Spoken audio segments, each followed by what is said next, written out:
All right, about to go live.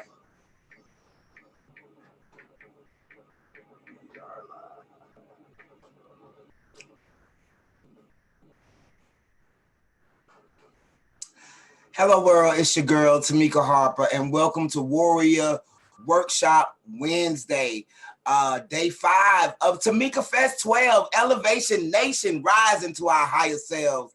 I am your girl, Tamika Harper, aka Georgia Me, creator and founder of Tamika Festival, Lady Girl Productions, Adams Rib, and so many other entities.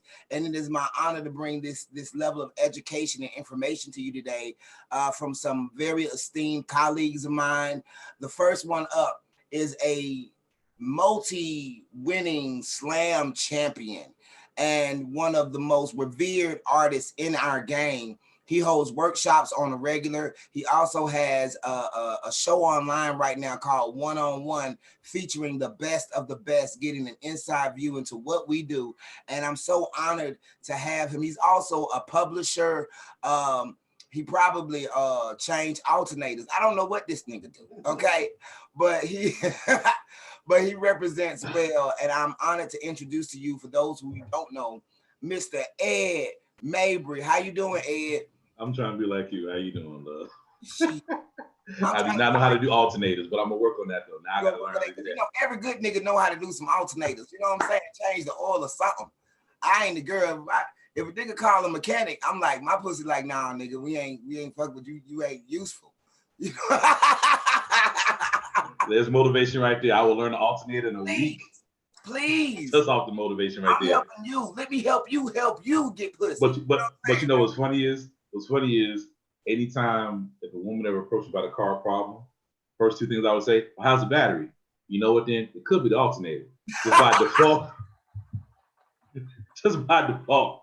I don't know nothing about cars. By default, I'll be like, you know what? It's probably the alternator. Just because, power, it ain't starting, it's clicking, it's the alternator. It's the alternator. Or the brakes. That's good. See, I say that all the time. I ain't trying to be funny. I tell dudes, like if the toilet break down, just lift up the back of the tub and say, the toilet, and say, oh, this is too big of a job for me. You know what I'm saying? Just show me that you made an effort. You know what I'm saying? But anyway, I'm so honored to have you here today. I'm gonna ask you just a couple of questions, and I'll ask you questions later. Yeah. Ed, what brought you to spoken word? Oh wow. This is the first question from our interview. A broken heart, the very short version. I got my heart broke. I cannot afford therapy. I figured there was an open mic a block away from where I lived, and I wrote a horrible poem. I figured I would share with these people and never go back again ever in life. And I shared it, and it was horrible, like I predicted. And I embarrassed the mess out of myself. And 4 weeks later, because it took 4 weeks to read the whole poem, so I went back once a week for a month. And that next week, I said I was never going. It's called church. You say you ain't going on Sunday, and then Friday come, I ain't going. Saturday come, I ain't going. Saturday night, I still ain't going. Sunday morning, you wake up, I ain't going. And all of a sudden, you dressed and heading to church. Same thing. The show was on a Wednesday. Sunday I wasn't going. Monday, Tuesday I wasn't going. Wednesday I wasn't going. Wednesday night I was sitting there like, how in the hell did I end up here? And and the rest it just kept. I just never stopped going. Well, thank God, that's most of us. We catch the Holy Ghost. That's what it is. The poetry Holy Ghost. Mm-hmm.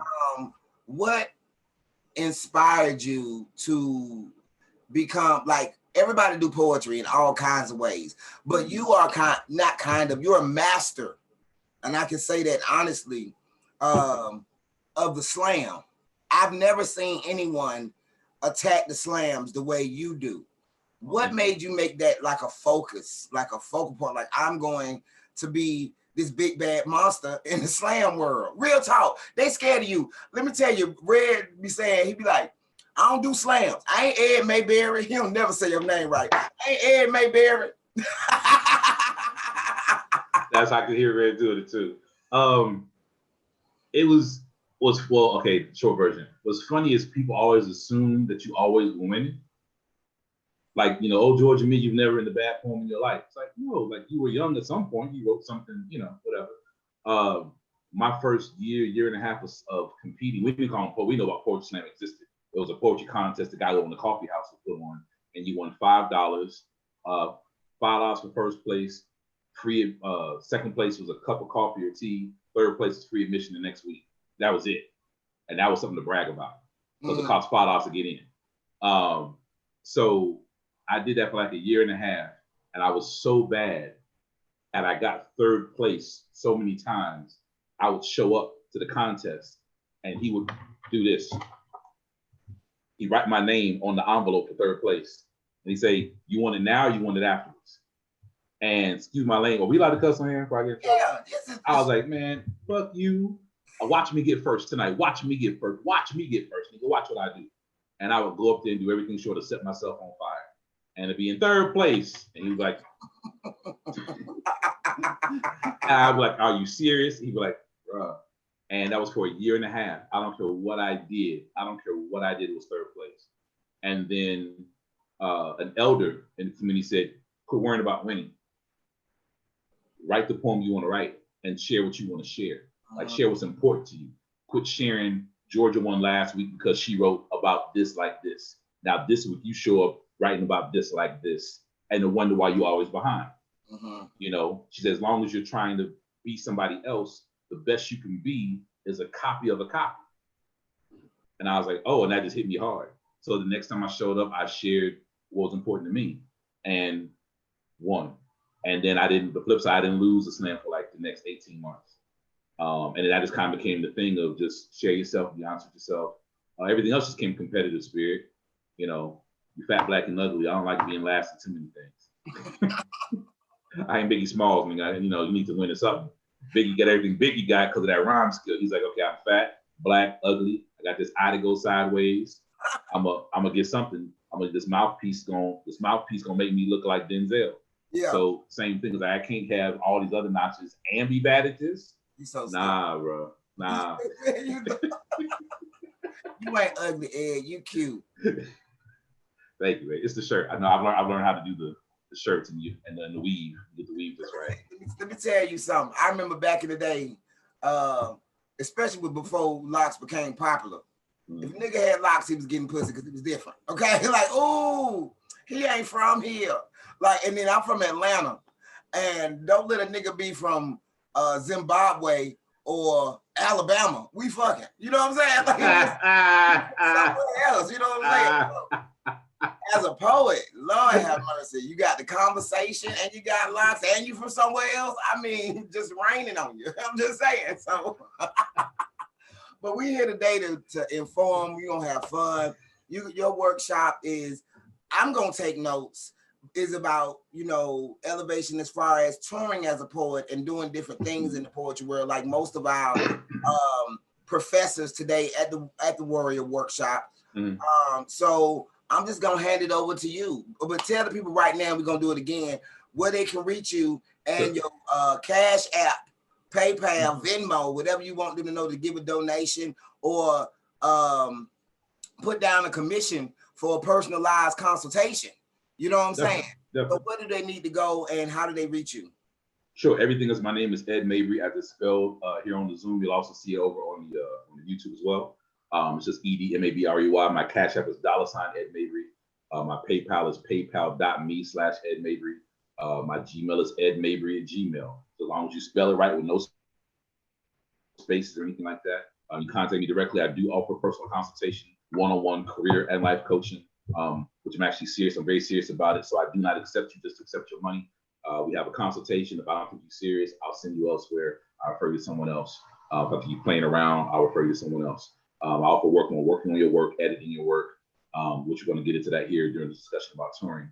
So everything is directly through my name. It's edmabry@gmail.com. It's the best way to reach me. And I reply to everybody within 24 hours. Cool, okay. Cool. So let's get this popping off. I've learned recently, it's about 30 minutes, yeah. I've learned recently to change the conversation from being a poet or using the word slam poet to creative professional. The reason being, as a creative professional, what that simply means is for me, that if it involves something that requires you to be creative, you contact me and I will let you know if it's something that I can do or not. As a poet, the first step is you want to tour, I guess, or you want to feature. So let's talk about that. The first question is work. The things you need to know, and I'm going to try to go in order as much as possible. You are watching this, you are a poet, and you wish to tour professionally, you're aware that this pandemic is eventually going to end, and you want to make your living and pay your bills full time using your art. The first question is, who are you? You need to break down yourself in terms of age, ethnicity, what demographics do you fit in, any specifics. You know, are you Black? Are you white? Are you Vietnamese? Are you Chinese? Are you Cantonese? Are you Chinese, etc.? Are you white? Are you English? Are you Irish? Your particular communities. If you belong to the LGBTQA community, then that opens up a particular set of doors for you that other people don't have those access to those doors. It's one of the few situations in America, unfortunately, where it can be a benefit, or oftentimes you're ostracized for being what they consider different, which is not different, it's just your orientation. But in this world, in the artistic world, there are actual grants and places and fellowships in space for you specifically that, like, I, as cisgender male, could not do. So you want to be aware of those things. So you want to break down who you are from a demographic standpoint of who you are. Each one of those things start to determine where you can potentially go. That's step one. Step two is your timetable. I recommend, if you want to go as a part-time artist, you need to give yourself 6 to 12 months to do so. If you want to become a full-time artist, you give yourself 12 to 18 months to do so. That means that you do not quit your job tomorrow. I repeat, do not quit your damn job tomorrow. Too many people are jumping off and going, I saw Georgia Me perform. Later, she got in a limousine and went to a hotel. I want to do that. Forget this job. I got 3 poems. I can do the same thing. You're going to end up homeless or on a poverty level in about 3 months. The average American, 80%, 85% of the American population is 1 paycheck away from being homeless. That's a statistical fact.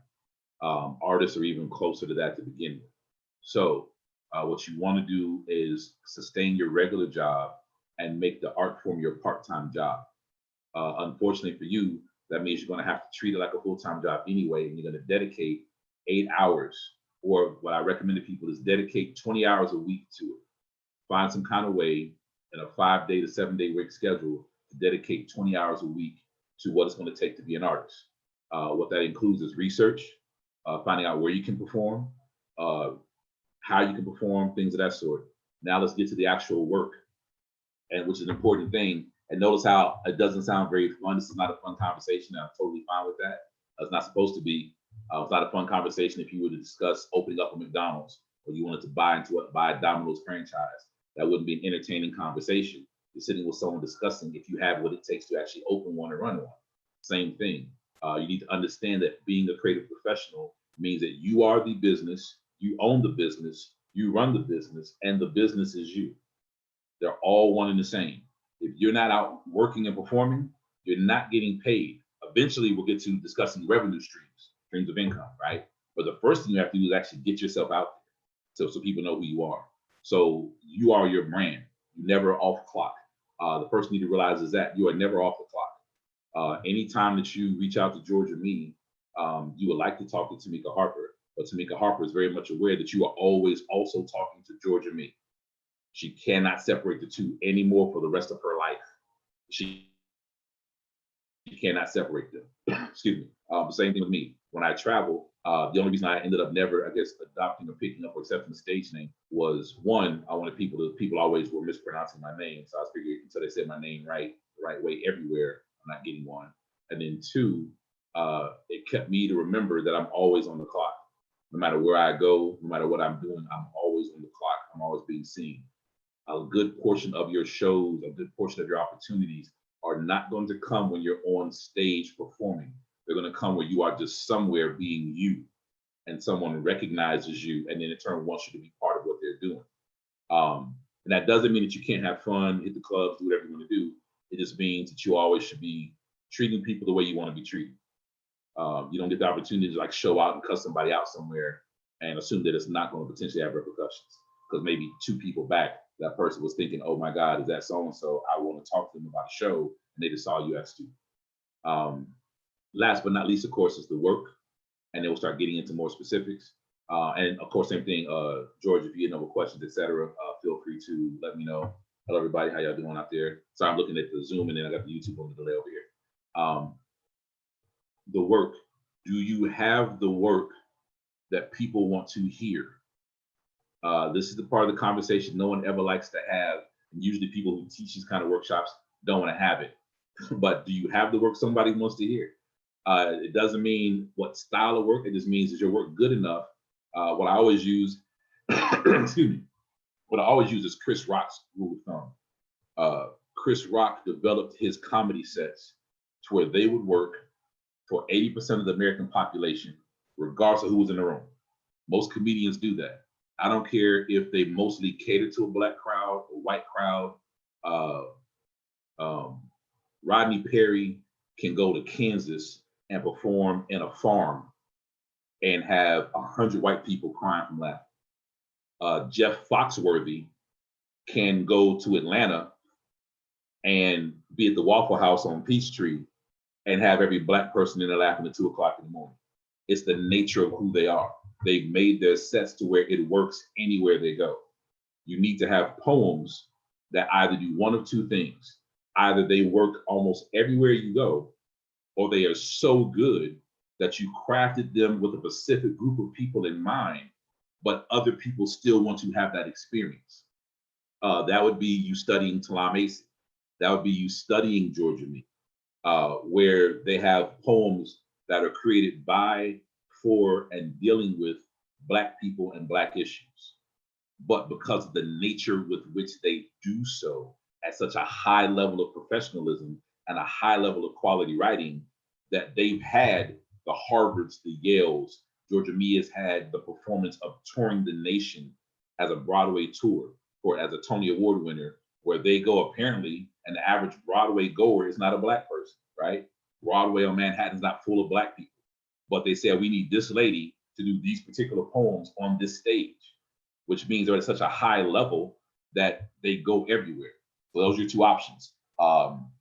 You either make sure that everything can be digested by everybody, or make it where how you discuss whatever you discuss with the niche market you're discussing it with is at such a high level that eventually other people will want it. But you'll also find, Ta-Nehisi once said, if no one ever white booked him, he'd be perfectly fine with that. He started for the Black community in mind. And the Black community supported him and financed him for years. And then the Harvards and Yales came knocking, right? Georgia Me had a particular group of people in mind. Then Broadway and everyone else came knocking because of quality of the work. So those are your two options. You're not trying to please everyone, that's a different thing. But you have to look at your work and go, who wants to hear this work?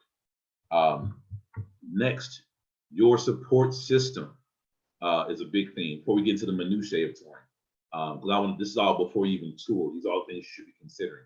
Your support system. Who is your support system financially?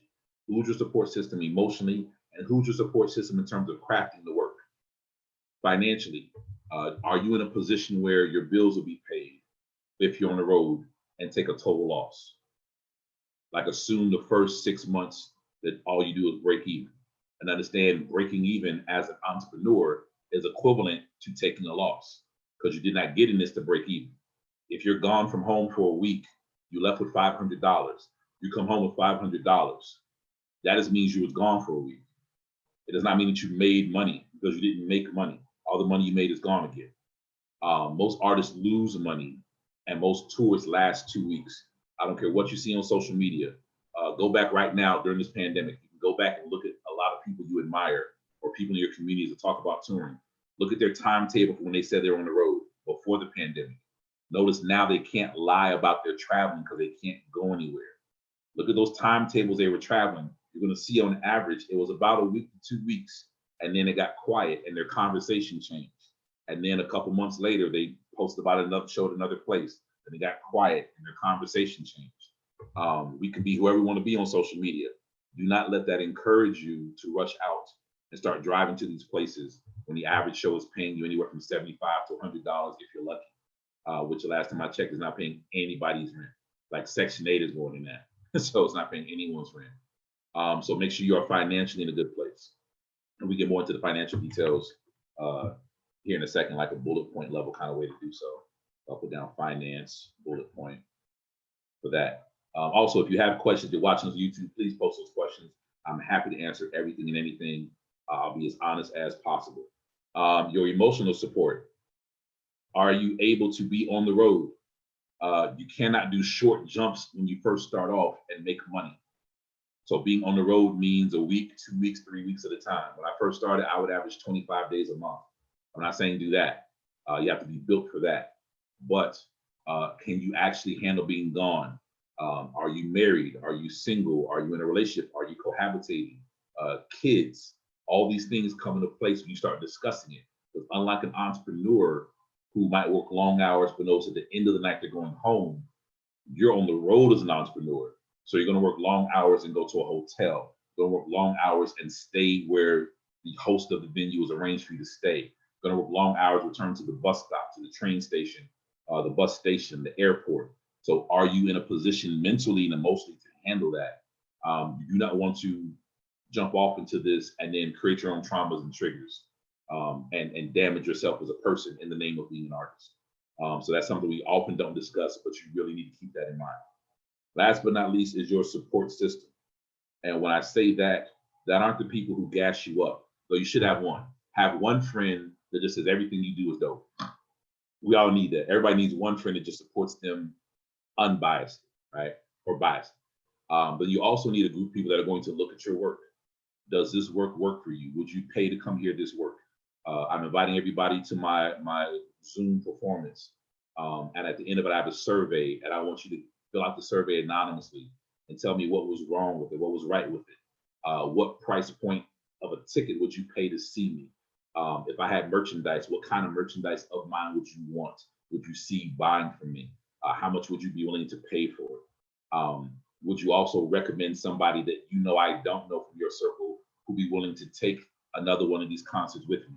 And then have the first concert be support group and friends. Have the next concert you put on virtually be people that you don't know, and then have them tell you. Preferably people who don't like poetry. If you can get people who don't like poetry to go, wow, I didn't really mess with poetry till I heard Georgia Me. Now I rock with it. Or I don't know if I rock with it, but I rock with her. Then that lets you know not only is your work good, but something about you is good. And I'm using, of course, it's Tamika Fest as one reason, but also she's a legitimate example to use. There are people who don't like poetry who love Georgia Me's work because they love Georgia Me.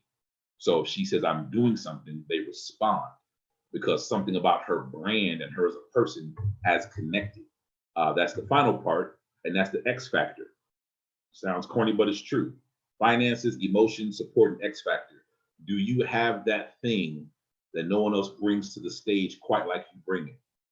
It does not mean you have to be an Emerald Green, a Red Storm, an Abyss, Georgia Me, Teresa the Songbird, Black Ice, but you have to have something. What makes people remember you beyond your catchy hook or rhyme or poem?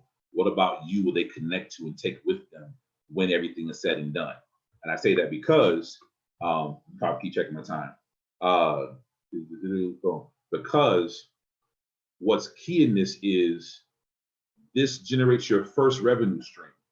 But as you learned in America, no one can live on one revenue stream anymore.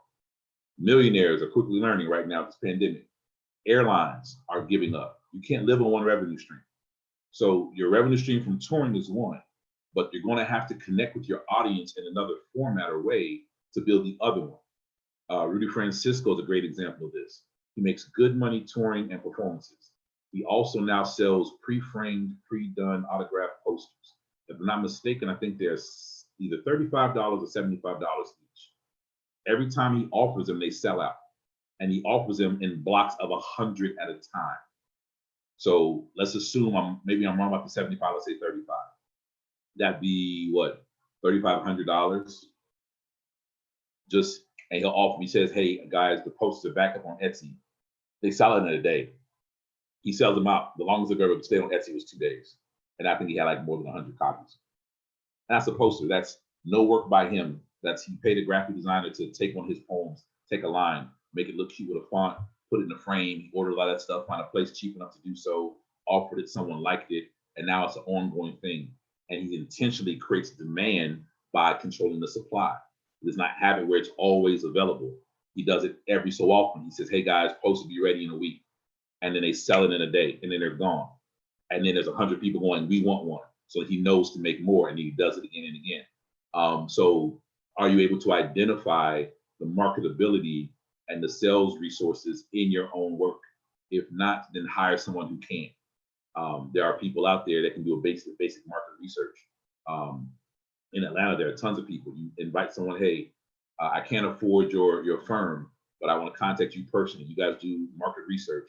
If I buy you a drink and some food at this place, when you come to this open mic I'm featuring tonight, and listen to what I have to do, and they say yes, say great. In return, would you just give me a basic 1-page, what you see and what you heard and what you feel I could do?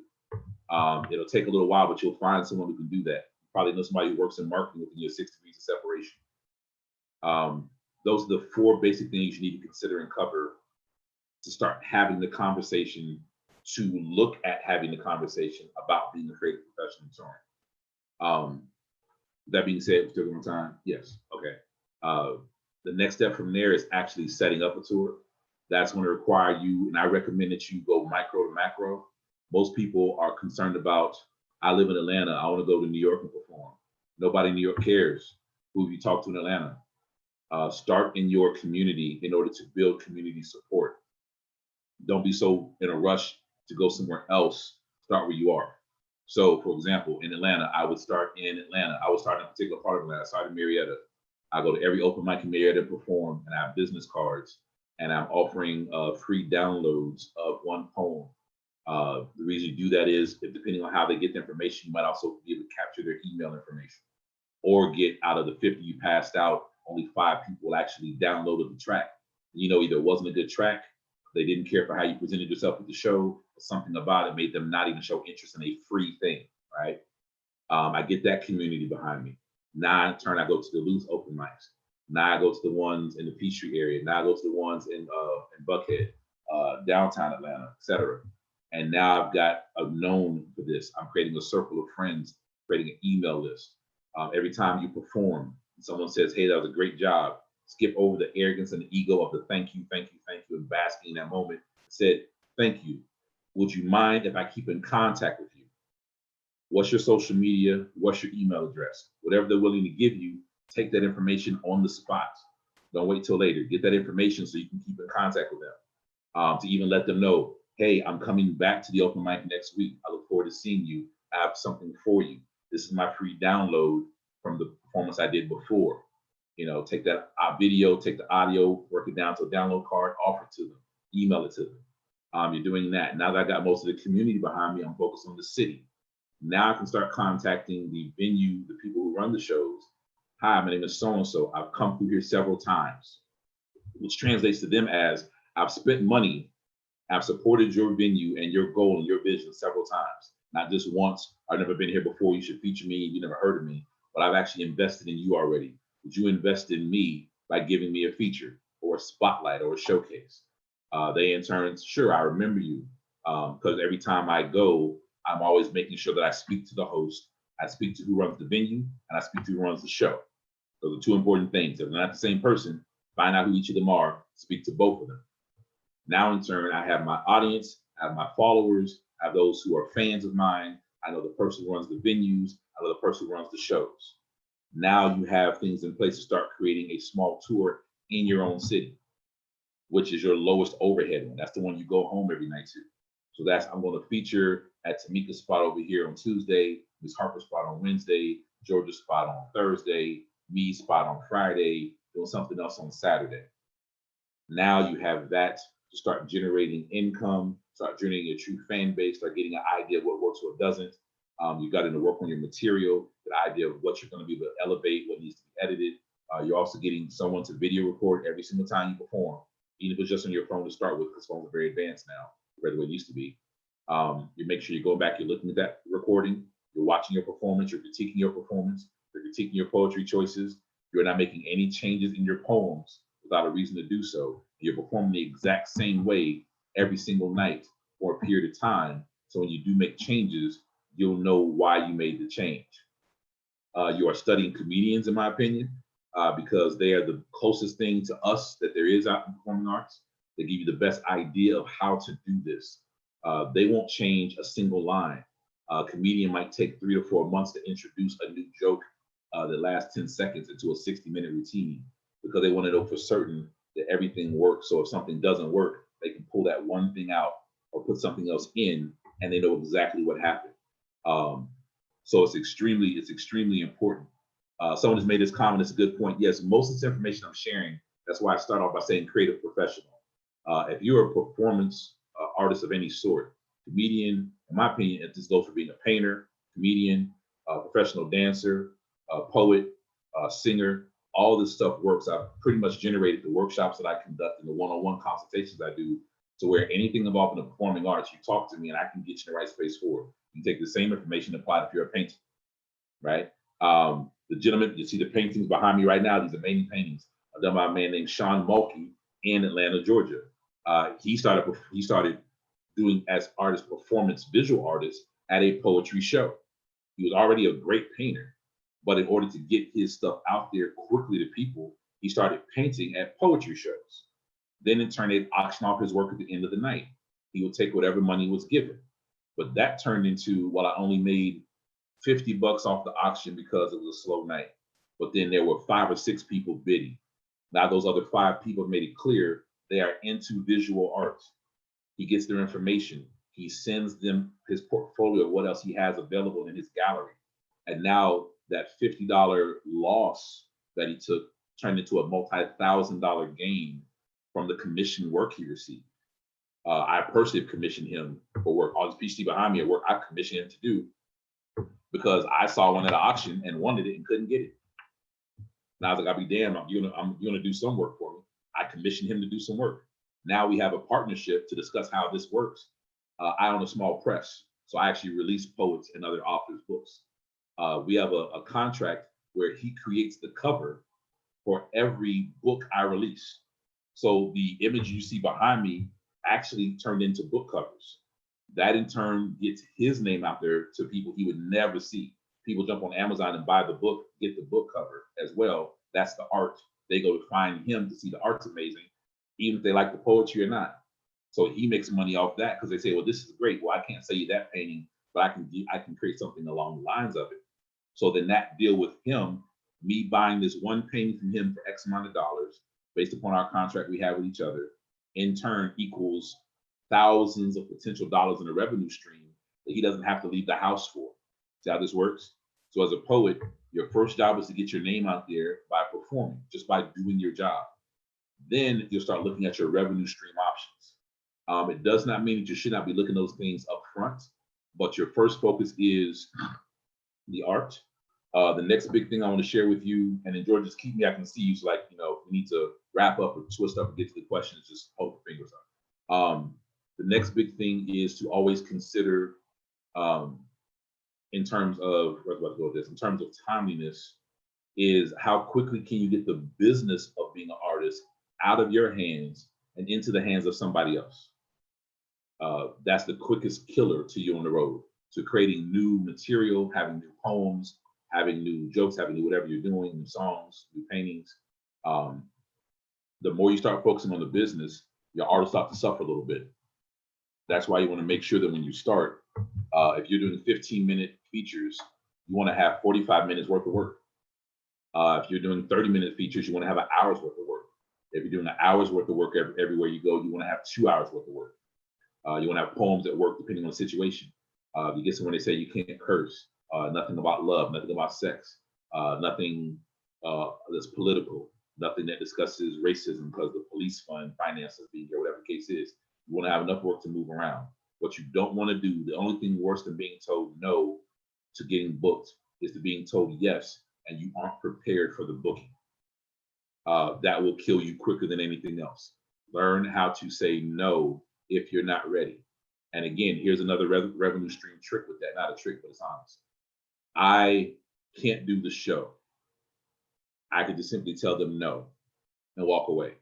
Or I say, I can't do that show. However, I know someone perfect for it. I contact Georgia Ming. Georgia, what are you doing on this Tuesday? I have a show I can't do. Here are the details. Are you interested? She says, yes. I connect those two people together. Now, the organization is happy that I got them a poet they didn't have to work and find. I saved them hassle of research. Georgia's happy because I just put money in her pocket. Those are two favors now in my pocket. That doesn't mean you're an ass about it, anything like that. Don't take it that way. But it means that organization's going to remember, hey, well, we wanted Ed and we never got Ed. So Georgia was great, but we didn't get Ed. We're going to keep Georgia in mind for this thing we do. Now, how are we going to make this up to Ed and get him in something else? So now two of us are eating off the same organization. And that's how you grow, instead of just me saying no and walking away. Now, in turn, Georgia's also thinking, I got a show I didn't plan on getting. And if something ever comes up her way, she said, I don't have time for it. It's not within my pay scale, whatever the case is she going to potentially think of me to do that show? Yes. Hey, you know what? I could do it, but I'm busy. Here, let me contact Ed. You guys should talk to Ed for this show. Now, in turn, they're going to do the same thing with her. Well, we wanted Georgia, but we got Ed. We're happy with Ed. We'll pay Ed, but we still want to get Georgia back. And now we also want Ed for something else too. Once again, two artists eating off one organization. Imagine if every time an artist said no, they referred another artist. Just think about that. How much we could literally, we talk about revenue streams and branching out, how much we all could eat, how much we all could make money simply by doing that. So another big thing is knowing what you can't handle, but then never saying no. Your no is always, I can't, I know who can, period. Preferably someone you know, but if you don't, reach out to people you don't know. I know a couple of comedians who didn't know someone. Matter of fact, I got offered a headlining gig. I knew I wasn't at headlining level yet for comedy to do a whole 60-minute solid. And I recommended someone else I didn't really know very well, but he was already pretty famous. He took the money because it was money. And he's like, well, how about you come and be my feature? I said, well, the feature's already locked into place. He said, no, because part of my contract is as headliner, I get to pick my feature. So you're my feature. So I still ended up going, not embarrassing myself doing 60 minutes. I couldn't handle the comedy. I did my 30, got paid, got to watch him for 3 days, work and learn from him, got cool with the comedy club, who in turn said, hey, you now have open door invitation. Whenever you get your 60, you just call us and come back. So that's another thing. How are we doing? Oh, okay. I was like, I can't read. I keep jumping over here and seeing stuff. Yeah, feel free to ask any questions. There's a ton of stuff in terms of the time frame we'll be going on about this. Those are the basics to get you to write your business plan out. You want to write down where you see yourself in a year. You want to determine your budget, and your budget is based upon your salary. How much money do you plan on making from poetry in your first year, and how much do you plan on spending on it in your first year? You're going to have to consider clothes, travel, insurance, an accountant, a lawyer. You don't have to have them on retainer. You can go through like LegalZoom or one of these prepaid legal things to get somebody to look at contracts. You're going to want contracts. I will say that again, because we have all of us have been burned at some point regarding one. You want to have contracts.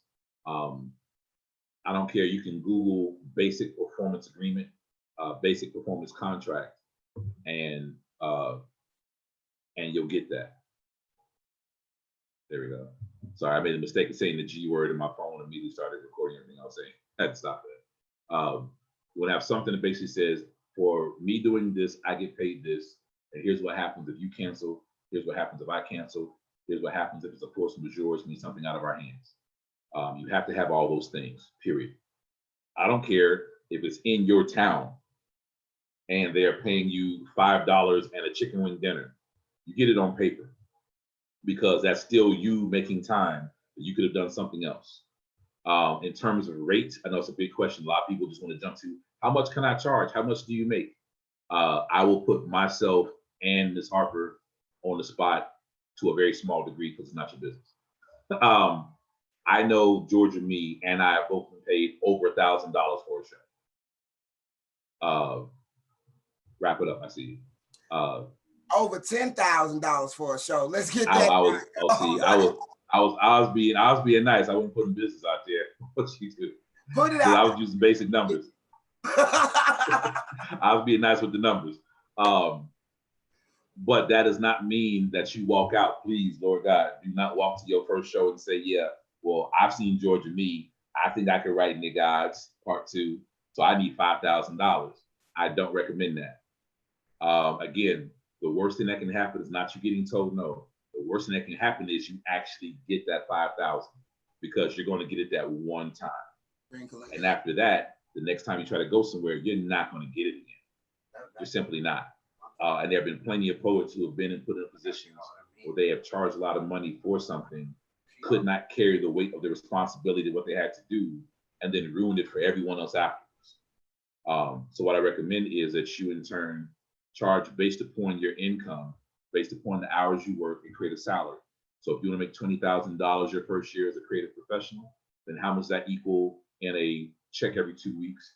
And then how does that break down to how much you get paid a day? Then that equals your daily payment. So if you want to see Tamika Harper perform, whether it's New York or a block away in Atlanta, aside from travel and hotel, the actual fee for her won't change, right? Because it's still a day of her time.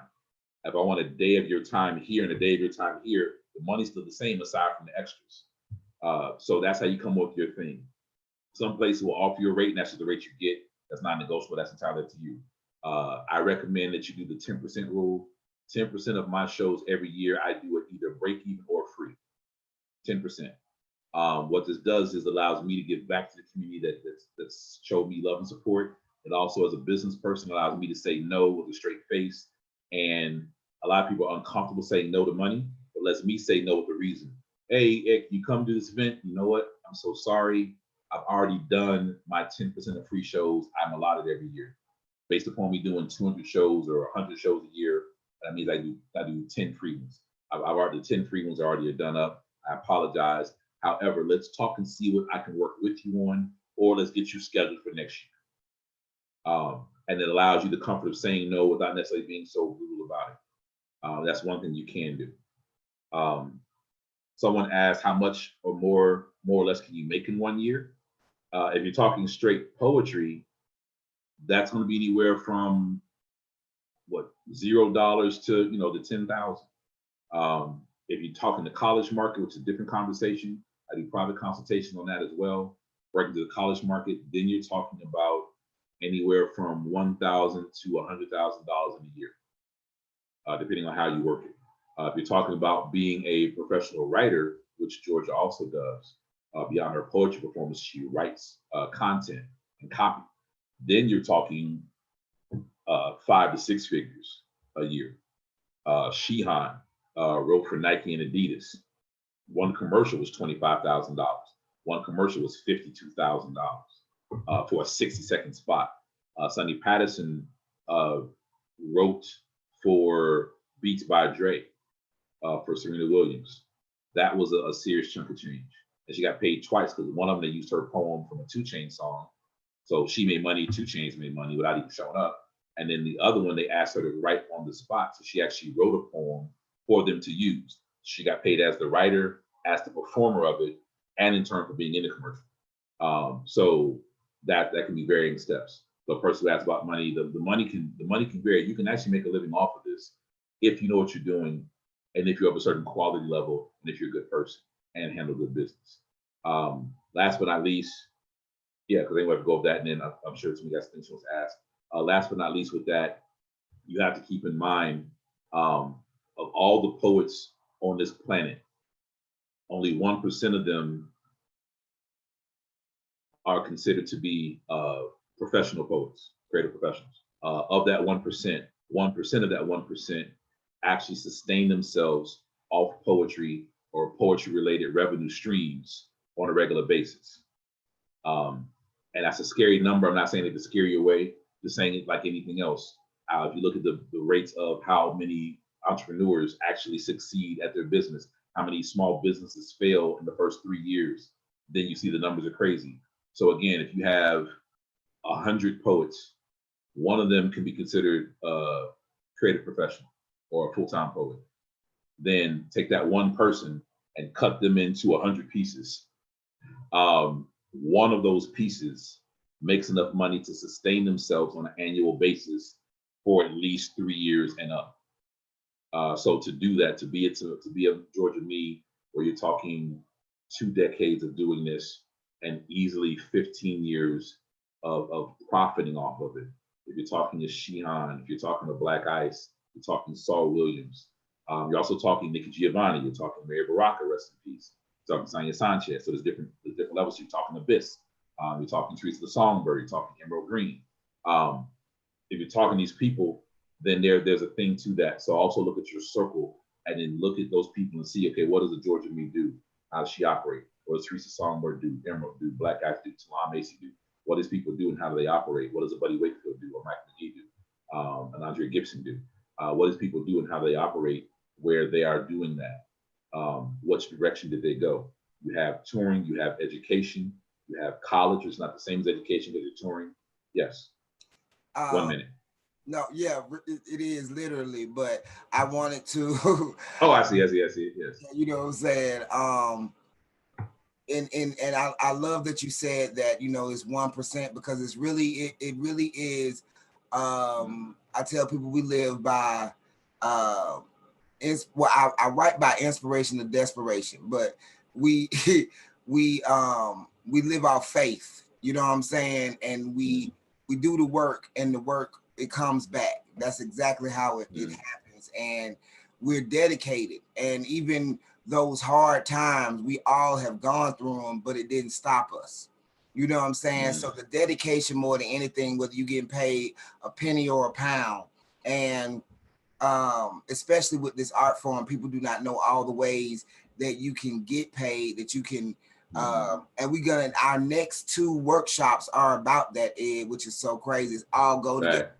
To show people that you can live off of poetry, but that don't mean that you shouldn't do other things to sustain your poetry. I know she would talk about this all the time. If we get a job or we take an assignment, more than likely it is poetry related or writing related, but it all fuels back into our art and our craft of doing spoken word. You know what I'm saying? So it's that kind of commitment you must have to this craft to even have any semblance of success. And I tell people all the time, let your job fuel your dream. You know what I'm saying? So, I mean, ain't nobody had no questions, but we had some comments. Kalina Harrison says, yes, nothing funny about business. Great gems, Ed. And she said, yes, give the people a plan.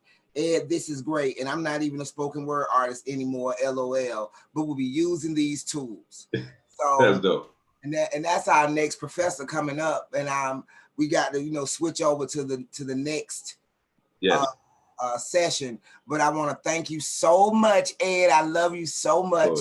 I love you too. Tell us where again for your Cash App, your Venmo, you know, your email and everything. The email is edmabry@gmail.com, spelled the way you see it here. Just screenshot it with no spaces, edmabry@gmail.com. The Cash App is $Ed Mabry. The PayPal is paypal.me/Ed Mabry. If you want to book me anything, just find me on Facebook, Instagram. Also, everything's my name. DM me, email me. We do one-on-one consultations, workshops. Please keep supporting the rest of Tamika Fest. Every single day is something different. The lineup is ridiculous. Like the lineup couldn't even, she sent me the flyer for it, and the font is so tiny because there's so many things going on. So please check it out for yourself. Check out the workshops today. I know Micah Harris, one of the ones coming up. She has some top-notch people from around the country that are sharing how they do what they do today. The last one closing out will be the business on how to handle your finances. So you don't tune in nothing else. Tune in to Michael Harris, tune in that one, tune in all of them. But definitely, Michael Harris is going to talk about all the other different ways you can do this thing. And then that last brother is discussing how to handle your finances, which everyone needs right now. They're trying to figure out how to make $1.15 in the pandemic. Yeah, please listen to that one. So that's everything for me. Thank you so much for having me be part of this. It's an honor to do it.